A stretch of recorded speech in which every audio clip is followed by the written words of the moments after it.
In this video, I will explain the basics of Botstacks. Let's create a bot stack by clicking this button. Give a name to the bot stack. I will name it as Basics.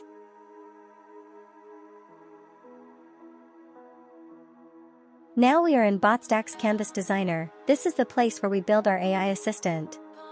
Whenever you create a new bot stack, you will have a start node on the Canvas Designer.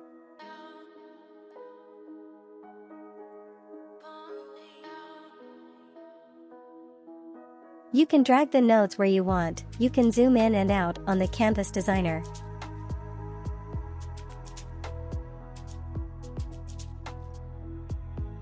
This is a start node. You may ask, what is a node? Nodes are the building blocks of your AI assistant. Botstacks have plenty of nodes which you can use to build your AI assistant.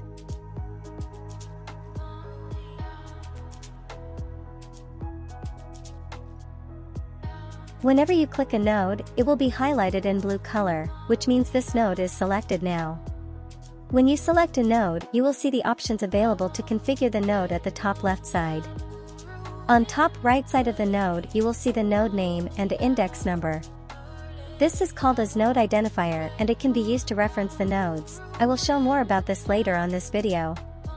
When I click the start node, I get this option called Enable Manual Trigger. If I enable it, then it gives me more options on the start node. Let's build our assistant to send a simple message. I will add the text node to the designer, and I will connect the onTrigger option on start node to the text node.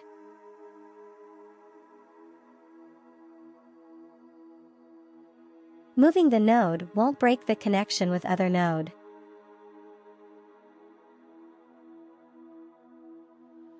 This text node has a unique identifier like the start node, and this node is empty now. I will add some message to the text node.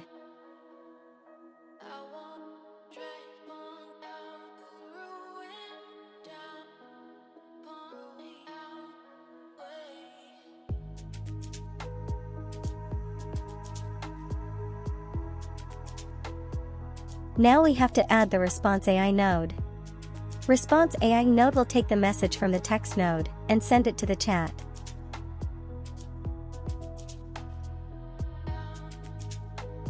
Let's test this now. I will open the sandbox to test this. Now we are in sandbox.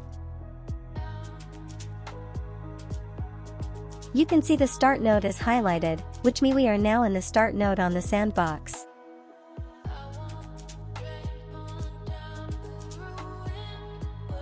Our AI assistant sent us the message on sandbox, which I gave it on text node. So the onTrigger option on start node got activated and it triggered the text node and then Response AI node. We will call this as a path or flow.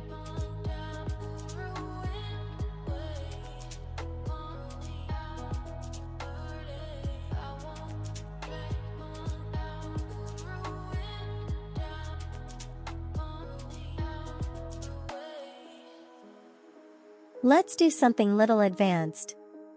I will add the LLM node to the designer. Here we have all these options to configure the LLM node. I will choose the model as OpenAI's GPT-4 and give a system prompt. System prompt is basically giving instructions to the model on how to respond to our messages.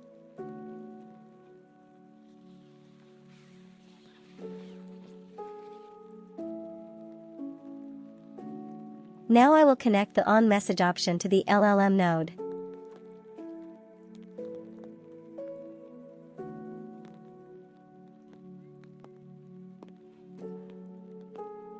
We have to reference the start node on the LLM user prompt initer to let the LLM node listen for message from start node. While referencing a node, we have to mention the node identifier inside the curly braces.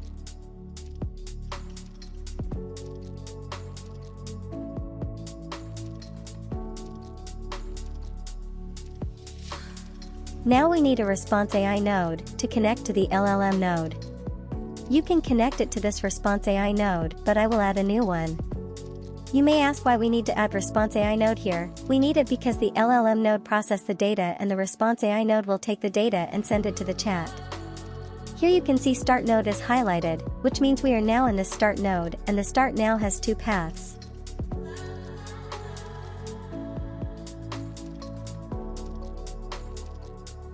When I clicked the option Start as Assistant, the assistant followed the onTrigger path.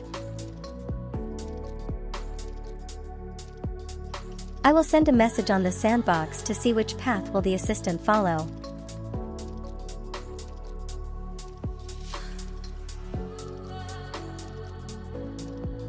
The assistant followed the onMessage path and the nodes are highlighted.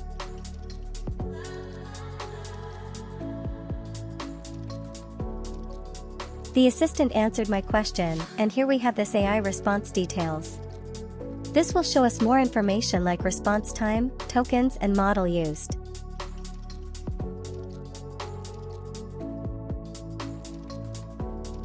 Let's refresh the sandbox and ask another question to the assistant.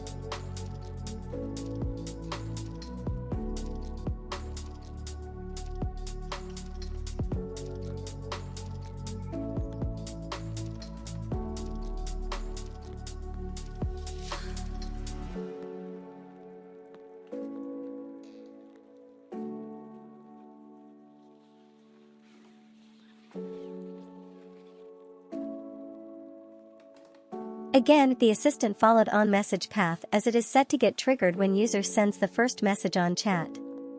I want to create a loop now, so that we don't have to refresh the sandbox every time.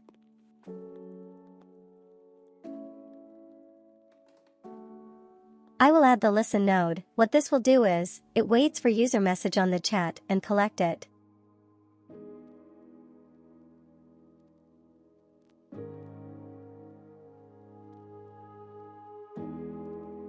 I will connect the Listen node to the LLM node, so the Listen node will capture the user response and send it to the LLM node, which creates a never-ending loop.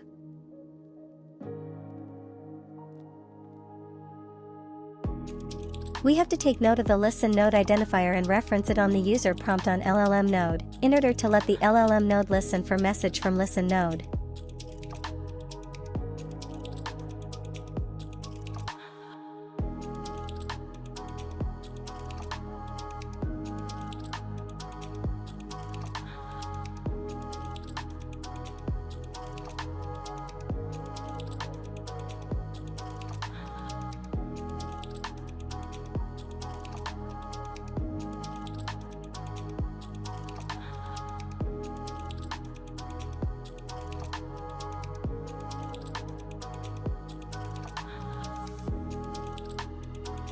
Here you can see the Listen node highlighted now, which means it is waiting for the user message on chat.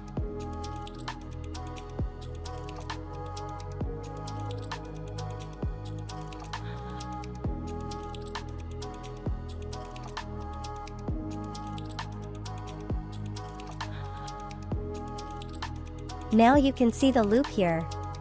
Listen node takes the user input and sends it to the LLM node, and this process continues forever.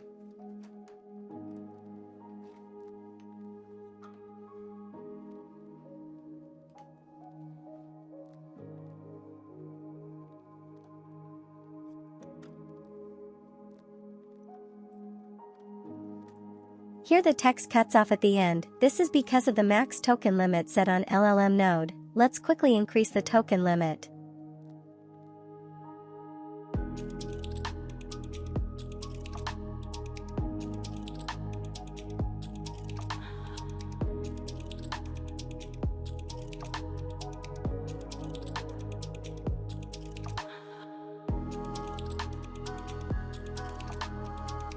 You can see it is taking more time than before to send a response. This is because of the message length is higher.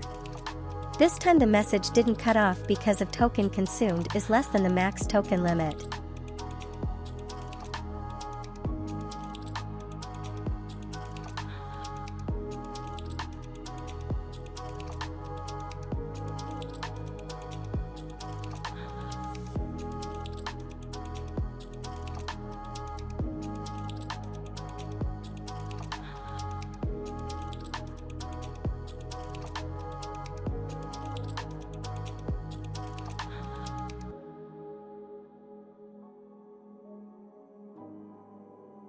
These are the basic things you need to know on Botstacks. Feel free to play around with the nodes and build something new.